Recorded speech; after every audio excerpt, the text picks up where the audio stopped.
Assalamualaikum warahmatullahi wabarakatuh. Perkenalkan, nama saya Zainal Abidin, Prodi Agribisnis Universitas Perwira Purbalingga. Saya akan menjelaskan tentang manajemen pemasaran. Manajemen pemasaran merupakan analisis, perencanaan, implementasi, dan pengadaan atas program-program yang didesain untuk menciptakan, membangun, dan menjaga pertukaran yang menguntungkan dengan pembelian sarana untuk mencapai tujuan-tujuan perusahaan.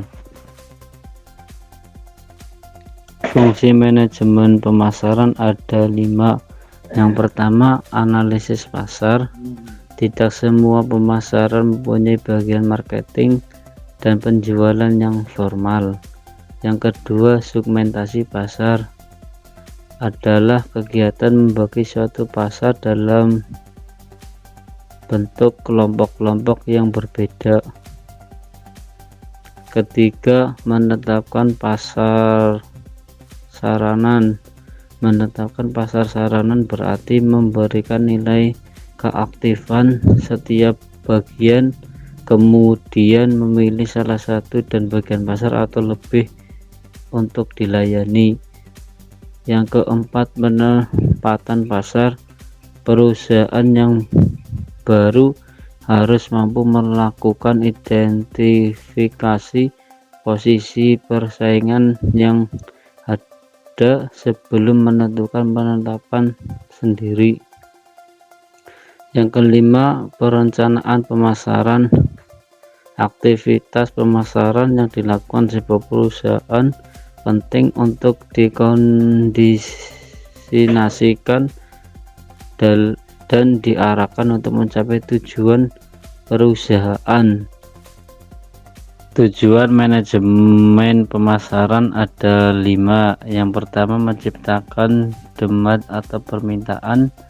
Tujuan manajemen pemasaran salah satunya adalah menciptakan permintaan melalui berbagai cara. Yang kedua, meningkatkan keuntungan. Tim pemasaran merupakan salah satunya tim yang menghasilkan pendapatan untuk perusahaan. Yang ketiga, menciptakan pelanggan baru. Perusahaan didirikan untuk menjual produk atau jasa pelanggan. Yang keempat, memuaskan pelanggan. Menciptakan konsumen baru tidak cukup. Yang kelima, mencitrakan produk yang baik di mata publik. Membangun citra produk yang baik di masyarakat menjadi tujuan manajemen pemasaran lainnya. Tugas pokok manajemen pemasaran ada 8. Yang pertama, permintaan negatif. Permintaan negatif merupakan keadaan seluruh atau sebagian segmen yang penting dari pasar potensial oleh tidak menginginkan barang atau jasa itu, dan pada kenyataan dapat dibayangkan kemungkinan orang menghindari pembayaran harganya. Yang kedua, tidak ada permintaan berarti keadaan di mana seluruh atau sebagian segmen penting dari pasar potensial tidak atau kurang berminat terhadap barang atau jasa tertentu. Yang ketiga, permintaan tersembunyi, di mana banyak orang merasakan sangat membutuhkan barang atau jasa yang sampai saat ini belum dihasilkan.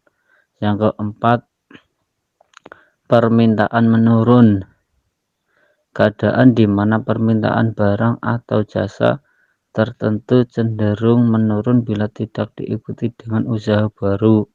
Yang kelima, permintaan yang tidak teratur, keadaan di mana terdapat pola waktu dari permintaan yang ditandai oleh fluktuasi musiman.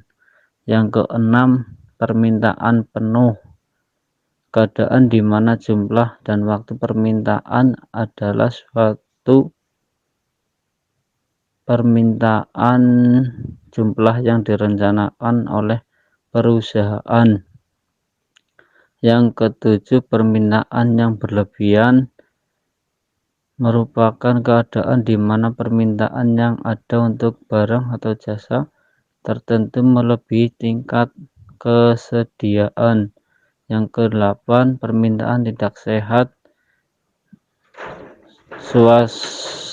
suasana di mana suatu permintaan dirasakan merupakan pelanggaran atau di luar batas perundang-undangan serta tidak diinginkan untuk ditawarkan atau mengandung unsur yang kurang.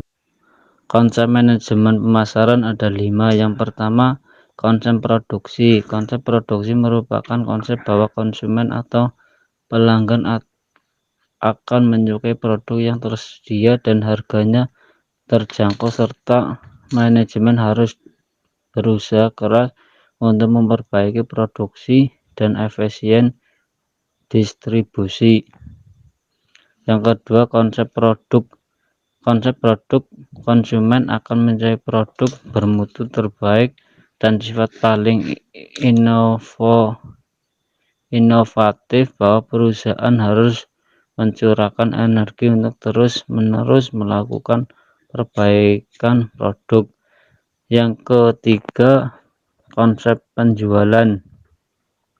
Konsep bahwa konsep tidak akan membeli produk perusahaan dalam jumlah yang cukup kecuali perusahaan mengadakan usaha penjualan dan promosi berskala besar.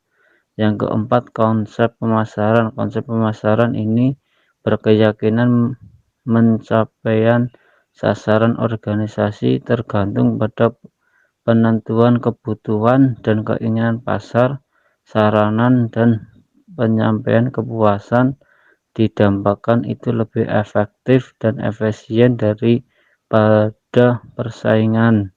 Yang kelima, konsep pemasaran berwawasan nasional. Konsep pemasaran berwawasan sosial berarti konsep bahwa perusahaan harus menentukan kebutuhan, keinginan, dan peminatan pasar secara menyeluruh.